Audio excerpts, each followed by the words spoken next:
దేశభక్తి గురించి గొప్పగా మాట్లాడతారు.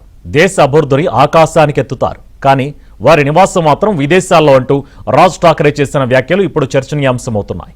అసలు రాజ్ ఠాకరే చేసిన ఈ కామెంట్ల వెనుక ఉద్దేశం ఏంటి?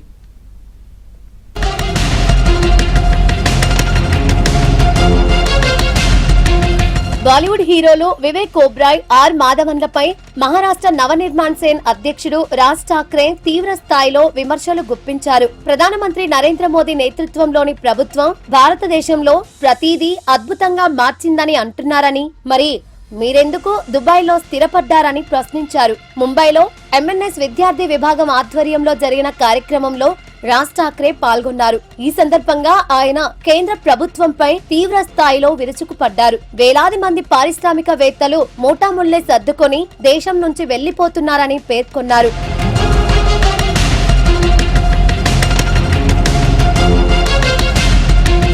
ప్రధానమంత్రి జీవితం ఆధారంగా 2019లో తెరకెక్కిన బయోపిక్ లో మోదీ పాత్రను పోషించిన వివేక్ ఓబ్రాయ్ దుబాయ్ కు వెళ్లిపోయారు.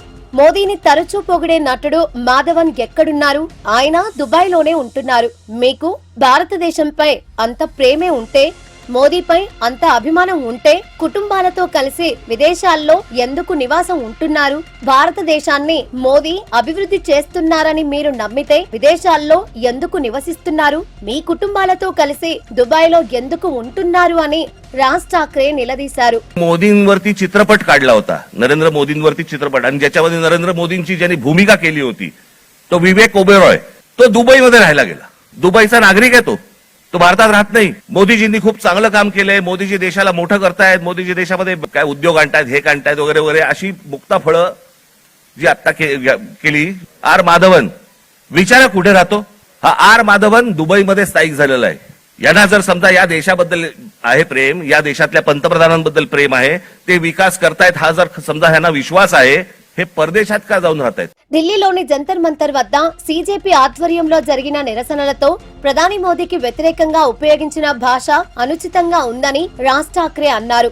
దారి తప్పిన పిల్లలను క్షమించి సరైన మార్గంలో నడిపించాలనే ప్రకటనను ప్రస్తావిస్తూ ప్రధాని ప్రకటనతో తాను ఏకీభవిస్తున్నానన్నారు. ఎవరూ కూడా అంత దిగజారిన భాషను ఉపయోగించకూడదు. కానీ ఈ విషయాన్ని ముందుగా తన సొంత పార్టీ నాయకులకు, మద్దతుదారులకు మోదీ చెప్పాలి అని ఠాకరే వ్యాఖ్యానించారు.